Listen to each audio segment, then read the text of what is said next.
ವಿಧಾನಸಭೆ ಕಲಾಪದಲ್ಲಿ ಸಿಎಂ ಕುರ್ಚಿ ಗದ್ದಲ, ಡಿಕೆಶಿ ಸಿಎಂ ಆಸೆ ಪ್ರಸ್ತಾಪಿಸಿ ಅಶೋಕ್ ಟಾಂಗ್ ಅನ್ನ ಕೊಟ್ಟಿದ್ದಾರೆ. ಇಸ್ಲಾಂ ಕೃಷ್ಣ ನಿಧನಕ್ಕೆ ಡಿಸಿಎಂ ಡಿಕೆ ಶಿವಕುಮಾರ್ ಸಂತಾಪವನ್ನ ಸೂಚಿಸ್ತಾ ಇದ್ರು. ಈ ಸಂದರ್ಭದಲ್ಲಿ ಕುರ್ಚಿಯ ವಿಚಾರ ಚರ್ಚೆ ಆಗಿದೆ. ಡಿಕೆ ಶಿವಕುಮಾರ್ ಸಿಎಂ ಆಸೆಯನ್ನ ಪ್ರಸ್ತಾಪಿಸಿ ಅಶೋಕ್ ಟಾಂಗ್ ಅನ್ನ ಕೊಟ್ಟಿರುವಂಥದ್ದು. ಸಂತಾಪದ ವೇಳೆ ಸಚಿವ ಸ್ಥಾನ ಪಡೆದ ಬಗ್ಗೆ ಡಿಕೆಶಿ ಮಾತನಾಡಿದ್ರು. ಈ ವೇಳೆ ಮಧ್ಯಪ್ರವೇಶಿಸಿದ ವಿಪಕ್ಷ ನಾಯಕ ಅಶೋಕ್ ಸಿಎಂ ಪದವಿಯನ್ನ ಯಾವಾಗ ಒದ್ದು ಕಿತ್ಕೊಳ್ತೀರಾ ಅಂತ ಕೂಡ ಹೇಳಿದ್ರು. ಟೈಪ್ ಮಾಡಿಸೋ ನಾನು ಅಲ್ಲಿ ಎತ್ಕೊಂಡೋಗಿ ಕೊಟ್ಟರೆ ನಾವು ಬರೀ 9 ಜನ ತಗೊಳ್ಳೋದು, ಎಲ್ಲ ಜಾತಿಗೆ ಒಂದೊಂದು. ನಮ್ಮ ಜಾತಿಲಿ ಶ್ರೀಕಂಠೆ ಅಂತ ಒಬ್ಬರೇ, ಮಿಕ್ಕಿದ್ದು ಯಾರು ಇಲ್ಲ ಅಂತ. ಪೇಪರ್ಲೆಲ್ಲ ನಾನು ಪೊಲಿಟಿಕಲ್ ಸೆಕ್ರೆಟರಿ ಟು ಸಿಎಂ ಅಂತ ಬರ್ತಾ ಇದ್ದೆ ಪೇಪರ್. ನನಗೆ ಗೊತ್ತಿಲ್ಲ, ಫೋನ್ ಮಾಡ್ತಾರೆ ನನಗೆ.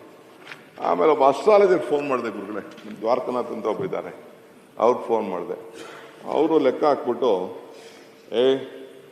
ಒದ್ದು ಕಿತ್ಕೋಬೇಕು ಅಂದರು. ನಿನ್ಗೆ ಅಧಿಕಾರ ಬೇಕಾದ್ರೆ ಒದ್ದು ತಗೋಬೇಕು ಅಂತ.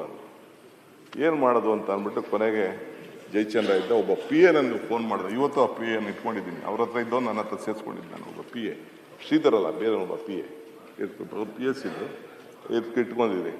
ಸೊ ನಾನು ಜಯಚಂದ್ರ ಇಬ್ಬರು ಓದೋ ಬಾಕ್ಲು ಒದ್ದಿದ್ದೆ ನಾನು. ಇವನು ಜಯಚಂದ್ರ ಗಡಗಡ ಅಂತ ನಡುತ್ತಾ ಇದ್ದಾರೆ, ಇಲ್ಲೇ ಕೂತಿದ್ದಾನೆ, ಗಡಗಡ ಅಂತ ನಡುತ್ತಾ ಇದ್ದಾರೆ.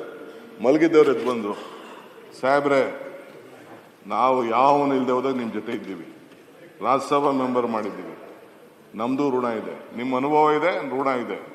ನಿಮ್ಮನ್ನ PCC ಪ್ರೆಸಿಡೆಂಟ್ ಮಾಡಿದ್ದೀವಿ, ನಿಮ್ಮನ್ನ ಚೀಫ್ ಮಿನಿಸ್ಟರ್ ಮಾಡಿದ್ವಿ. Without me there is no government ಅಂದೆ.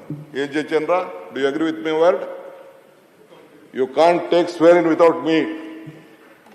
If you want to take swear in only with me. ಇಲ್ಲಾಂದ್ರೆ ಯಾರು ಇಲ್ಲದೆ ಹೋಗ್ಲಿ ನಾನು ಇರಬೇಕು ಅಂತ ಹೇಳಿದೆ. ಆ ಥರ ನಡೀತು. ಕೊನೆಗೆ ರಾತ್ರಿ ಗವರ್ನರ್ ಸ್ಪೀಕರ್ ಕೊಟ್ಬಿಟ್ಟಿದ್ದಾರೆ ಇವ್ರಿಗೆ.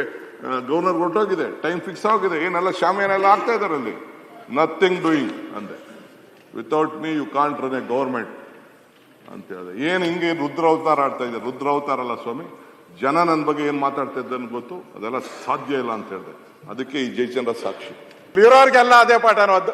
ಈಗ ನೀವು ಯಾವಾಗ ಒದ್ದು ಕಿತ್ಕೊಂತೀರ ಆ ಪದವಿನ, ಮುಖ್ಯಮಂತ್ರಿ ಪದವಿನ? ನೀವೇ ಹೇಳಿದ್ರೆ ಯಾವಾಗ ಒದ್ದು ಕಿತ್ಕೊಂತೀರಾ? ಯಾವಾಗ ಮುಹೂರ್ತ ಫಿಕ್ಸ್ ಮಾಡಿದ್ದಾರೆ? ನಿಮ್ಮ ಜ್ಯೋತಿಷ್ಯರು ನಿಮಗೆ ಒದ್ದು ಕಿತ್ಕೊಬೇಕು ಅಂತ ಹೇಳಿದ್ದಾರೆ. ನನಗಿರೋ ಪ್ರಕಾರ, ನನಗೂ ನೀವೆಲ್ಲಿ ಹೋಗ್ತೀರಾ ನನಗೂ ಗೊತ್ತಿದೆ, ನೀವೆಲ್ಲಿ ಹೋಗ್ತೀರಾ ಅದು ಗೊತ್ತಿದೆ ನನಗೆ ಅವ್ರು ಹೇಳಿದ್ರು. ನನಗೆ ಇವ್ರಿಗೆ ಯಾರು ಇಲ್ಲ, ಹೌದು, ಇವ್ರು ಯಾರಿಗೆ ಹೇಳಿದ್ರು ಅವ್ರು ನನ್ಗೆ ಗೊತ್ತಿದೆ. ಅವ್ರಿಗೆ ಹೇಳಿದ್ರು, ನನಗೆ DK ಶಿವಕುಮಾರ್ ಅವ್ರಿಗೆ ನಾನು ಹೇಳಿದ್ದೀನಿ, ನೋಡಪ್ಪ ನೀನು ಜನವರಿ ಒಳಗಡೆ ಆದ್ರೆ ಆಗ್ತೀಯಾ, ಇಲ್ಲ ಅಂದ್ರೆ ಆಮೇಲೆ ಕಷ್ಟ ಇದೆ ಅಂತ. ಅದಕ್ಕೆ ಯಾವಾಗ ಒದ್ದು ಕಿತ್ಕೊಂತೀರಾ? ಜನವರಿ ಒಳಗಡೆ ಒದ್ದು ಕಿತ್ಕೊಂತೀರೋ. ಆಮೇಲೆ ಇವ್ರ ಗ್ರಹಗತಿ ಸರಿ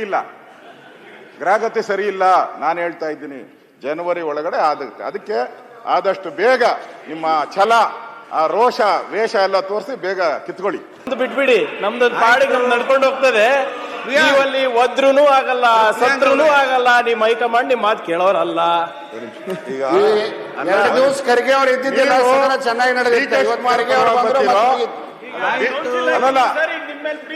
ಖರ್ಗೆ ಅವರೇ, ಪ್ರಿಯಾಂಕಾ ಅವರೇ, ನಿಮ್ಮದು ಫಸ್ಟ್ ಡಿಸೈಡ್ ಮಾಡ್ಕೊಳ್ಳಿ. ನಾವು ವಿರೋಧ ಪಕ್ಷವಾಗಿದ್ದೀರಿ, ನೀವು ಆಡಳಿತ ಪಕ್ಷ ಇರುವಂತವ್ರು. ನೀವು ಇವಾಗ ಡೈಲಾಮೋದಲ್ಲಿದ್ದೀರಾ. ಈಗ DK ಶಿವಕುಮಾರ್ ಕಡೆ ಹೋಗ್ತಿರೋ ಇಲ್ಲ ಸಿದ್ದರಾಮಯ್ಯನವ್ರ ಕಡೆ ಇರ್ತಾರೆ? ನೀವು ತೀರ್ಮಾನ ಮಾಡ್ಕೊಳ್ಳಿ. ಅಥವಾ ನಿಮ್ ತಂದೆಯವ್ರನ್ನೇನ ಪೋಸ್ಟ್ ಮಾಡ್ತೀರಾ ಇಲ್ಲಿಗೆ, ಅದನ್ನು ನೋಡಿ. ಯಾಕಂದ್ರೆ ಇಬ್ಬರು ಜಗಳ 3ನೇ ಲಾಭ ಅನ್ನೋ ತರ ಆಗ್ಬಾರ್ದು. ಹಿಂದೆ ಬೊಮ್ಮಾಯಿಯವರು ದೇವೇಗೌಡರು ಕಿತ್ತಾಡಿದಾಗ ಹೇಗೆ ರಾಮಕೃಷ್ಣ ಹೆಗಡೆ ಅವ್ರು ಬಂದ್ರು, ಹಂಗೇನ ನಾವು ಹುಟ್ಟತ್ತು. ಹುಷಾರಾಗಿರಿ ಶಿವಕುಮಾರ್ ಅವರೇ, ಹುಷಾರಾಗಿರಿ ದಯವಿಟ್ಟು. ಇಬ್ಬರ ಜಗಳ 3ನೇವರಿಗೆ ಲಾಭ. ಬೊಮ್ಮಾಯಿಯವ್ರ ವಿಚಾರ ಬಂದಾಗ, ಜಯೇಶ್ ಪಟೇಲ್ ವಿಚಾರ ಬಂದಾಗ, ರಾಮಕೃಷ್ಣ ಹೆಂಗ್ ಬಂದ್ರು ಹಂಗಾಗ್ಬೋದು. ಹುಷಾರಾಗಿರಿ. ಆಮೇಲೆ ಈ ಪ್ರಿಯಾಂಕಾ ಖರ್ಗೆ ಅವ್ರನ್ನ ನಂಬ್ಕೊಂಡ್ರೆ ನಿಮ್ಗೆ